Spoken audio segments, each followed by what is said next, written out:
$40. As I am contractually obliged to say, buckle up, everyone. It's showtime. Not rad either. Well, I must say, I don't know either, sir. Vinewood is often referred to as the anal bleaching capital of the world. You think they'll have snacks?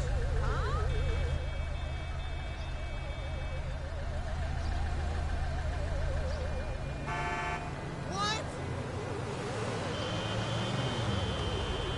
This is gonna be mega. Oh, man. On your right, you'll see the world-famous Gentry Manor Hotel, a legendary party hangout for actors and rock stars and people trying to have sex with actors and rock stars. Built in 1921, it's been the scene of some classic Vinewood scandals over the years. One of my personal favorites was Al DiNapoli's overdose in 2002 after a chimpanzee blasted an 8-ball up his rear door with a water pistol. Ha! Fantastic! They say that on any given day there are at least 2 dead party girls in the trash cans round back. Isn't that great? Okay, smartphones at the ready, celeb spotters. We are now approaching the legendary nightclub, the Dungeon Crawler. Opened in 1996, the club is famously owned by actor Bruce Spade, who has a custom-built elevated VIP table so that he looks the same height as everyone else. It remains one of Vinewood's hottest night spots for the rich and famous to do drugs and date rape impressionable fans. Play your cards right, and that could be you! The Dungeon Crawler was in the news again recently when comedian Morgan Chester allegedly ran over a doorman in his SUV for not laughing at one of his jokes.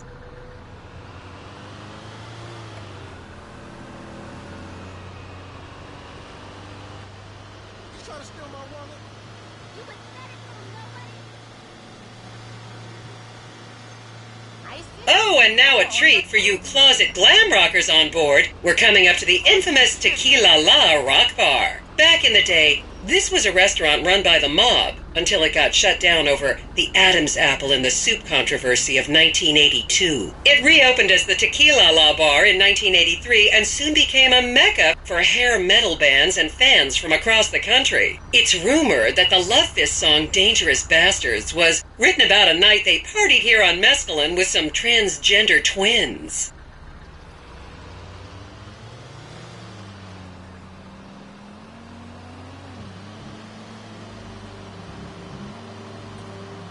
I should remind you this is a no-smoking bus. Unless, of course, it's medical marijuana, then you're all right.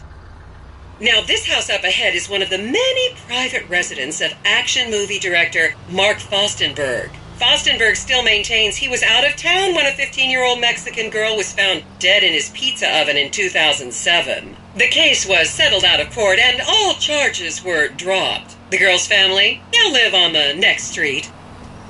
So this is the house of television exercise guru The Craze. You might have seen him degrading himself recently on Rehab Island. Do any of you remember the 80s? Huh, strange times. People didn't go to the gym back then. They did jumping jacks in front of the TV and leg warmers and headbands. The Craze swapped his gold lame leotard for a crack pipe in the 90s, but is reportedly now clean and in the best shape of his life. That's Vinewood's code for he's trying to make a comeback.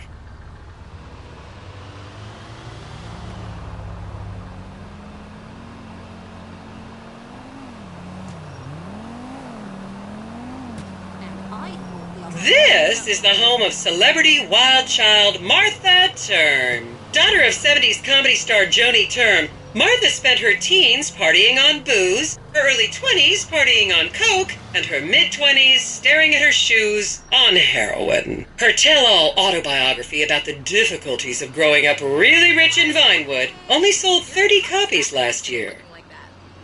Don't get me started.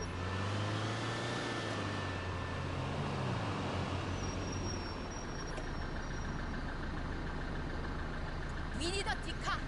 Put photo on the computer.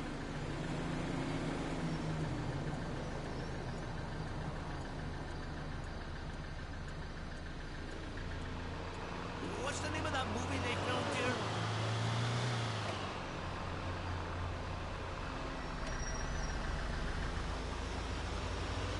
I was a member of the jury in the 1991 movie Last Will and Testament.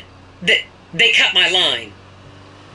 Just up ahead is another place to see and be seen in Rockford Hills, the Richmond Hotel. An iconic entertainment industry hangout, sleazy producer types have been promising to make young girl stars here for over 100 years now. Not gonna lie, I did some shameful things in that lobby bar in my youth, but I've put that period of my life behind me now.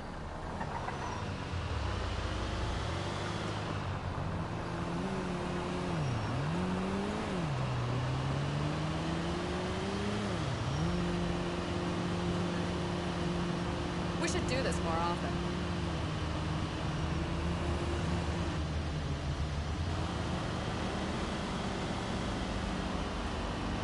Oh, this looking around makes me hungry.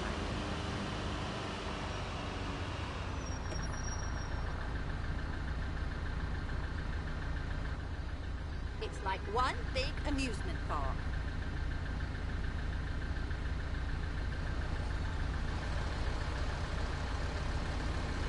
Is everyone having fun?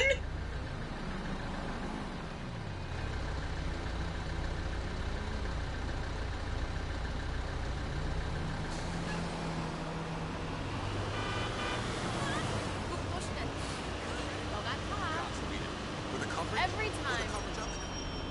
Here you can see the landmark Weasel Theater, which was opened here in Morningwood in 1930. Some of the biggest movies in history have premiered at this theater, including Blue Blood, Shoulder of Orion, and The Many Wives of Alfredo Smith. You might remember the controversial premiere of the gladiator comedy Lions and Donkeys in 1984, when star Chip Hampton walked up the red carpet with two slaves in chains.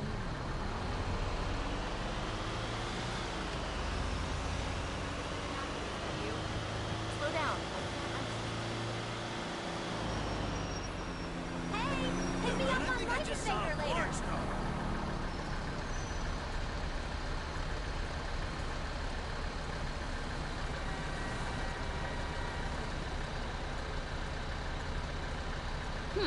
Isn't that cool?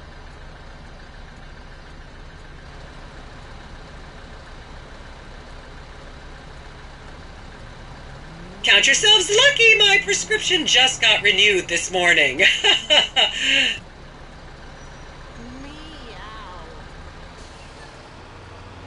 You take not touching here.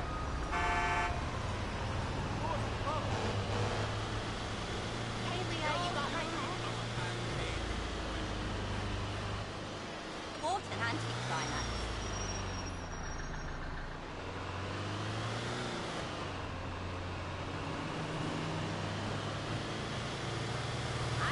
Picture this. And now to our left, ladies and gentlemen, is the famous Richards Majestic Studios. The product placement for classics like Nelson and Naples and Rum Runner, and the not-so-classics like Vinewood Zombie and Shoulder of Orion 2 was shoehorned into the final edits right behind those very gates. Everyone has a favorite Solomon Richards movie. An American Divorce really helped me through a difficult time when I was bankrupting my first husband. Oh, come on, don't people in the Midwest watch movies? You must have seen Defender of the Faith. No? Wow, tough crowd.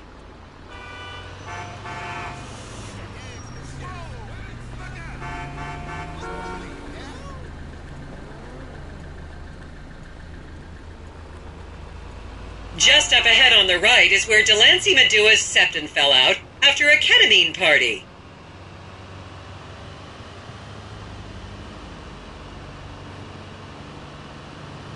Are we there yet?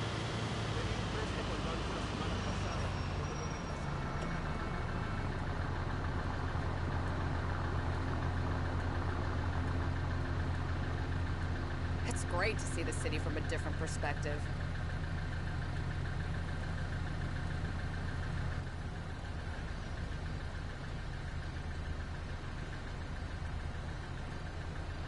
My son should have been an architect. His grades not good enough.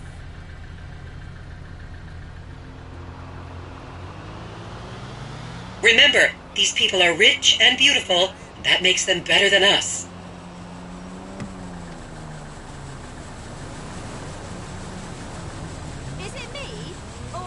everyone in this city off their rocker?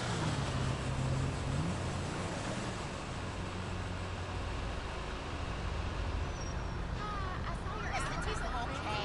I think they're fine.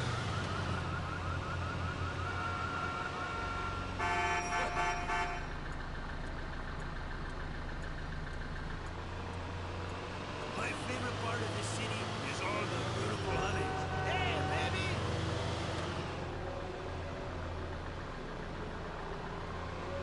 Keep those cameras out and fingers on the trigger. Celebs are skinny and fast.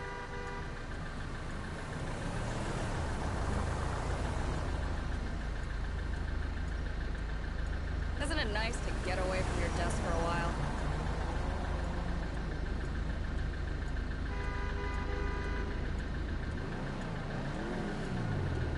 My eyes getting sore. You should go back to the hotel.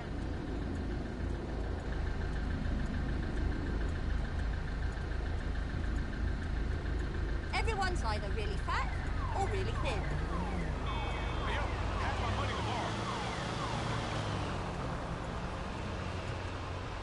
To the left, you'll see a spot where a pizza boy claims that Play PG Jackson asked him to remove his shorts. Hey, nice car. Okay, people, get those cameras out. This is Portola Drive. You won't get a better chance to spot a celebrity in its natural habitat. As you can see, the recession hasn't hit this part of town very hard. These are some of the most offensively high-end designer stores in the country. And now, some fun trivia for you. There have been a number of movies shot on Portola Drive, mostly awful ones about rich idiots, including the blockbuster 2005 romantic comedy Shoe Whore, that's credited with sending women's rights back 50 years. The store we're passing now is where British star Charlotte Crown was caught on film in the changing room, eating and purging the same burrito over and over again, just like a dog.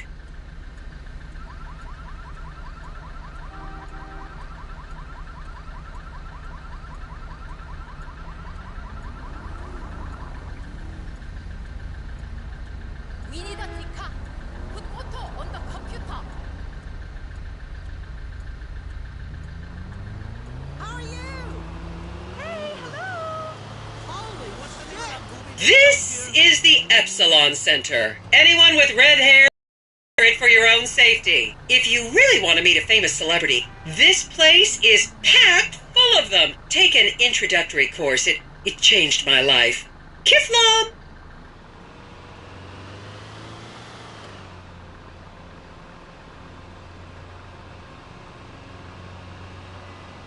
We should do this more often.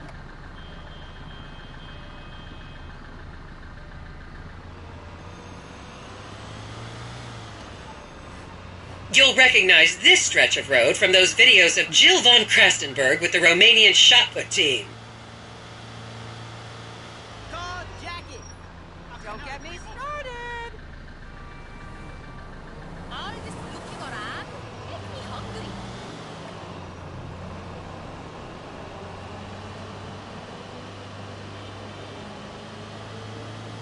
It's like one big amusement park.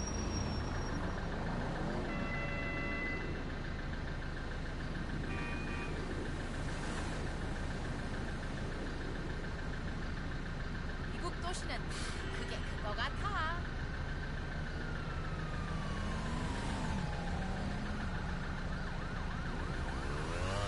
Don't you just love people you've never met and would have you arrested if you came within 10 feet of them?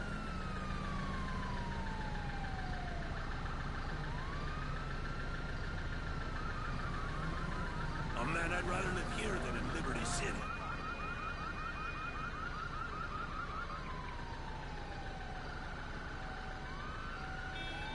I think I forgot to pack some energy bars. Oh well.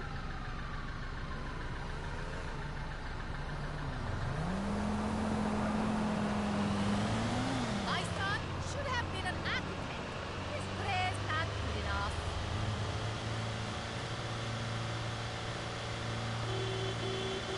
Please, refrain from taking photos of ethnic minorities. They could be gang members. I hope you see Scott's Steve.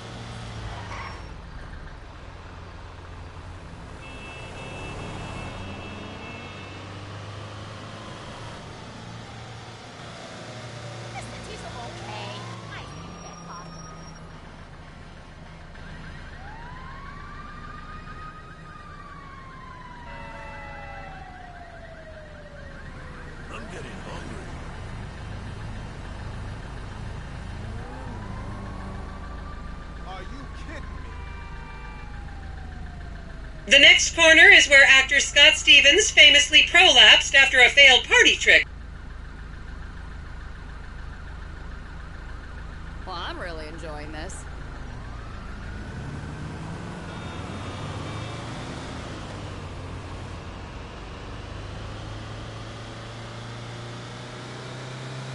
My eyes getting sore.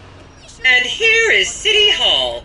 This is where the mayor's office is, if any of you care. You might recognize this building from the 20-minute final dogfight to save Earth in the movie Invasion Los Santos.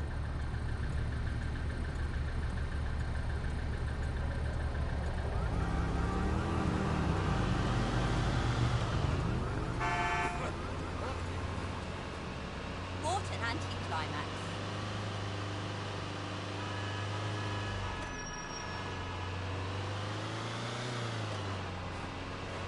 Remember when Laszlo was arrested for masturbating with an eggplant and shouting at women? That happened right here. You take a nice hot in here. Hello, darling. I thought This is awesome!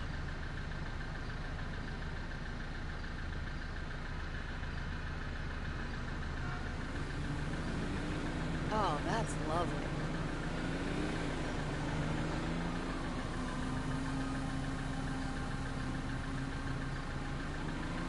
I seen this before on the television.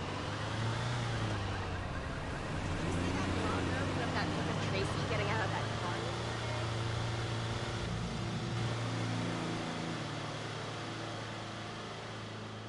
Hey, buddy. Hey, man.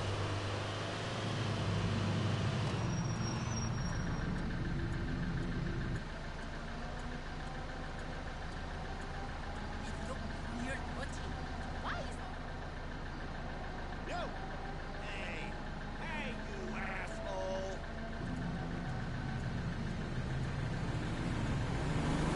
No, man, I think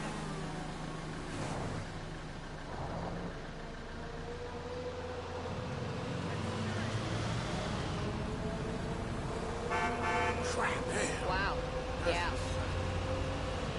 And here we have the beautiful Oriental Theater. Riots broke out on the theater's opening night in 1928 as desperate fans tried to get upskirt shots of the legendary silent movie star Miriam Turner, much like you're doing today, except with really heavy cameras. My daughter tells me it isn't politically correct to say Oriental anymore, but considering some of the other common terms for Asians in the 1920s, the name could have been a lot worse. There's a saying that to go to Los Santos and not see the Oriental Theater is like going to China and not visiting a burger shop. You know, I've never really understood what that means, but... And here we are, back on the strip. As they say in Vinewood, that's a wrap, folks. I hope I managed to take your minds off the economic downturn for just a little while. I'd like to remind any Europeans that 1% is an insult, not a tip. Enjoy the rest of your vacation.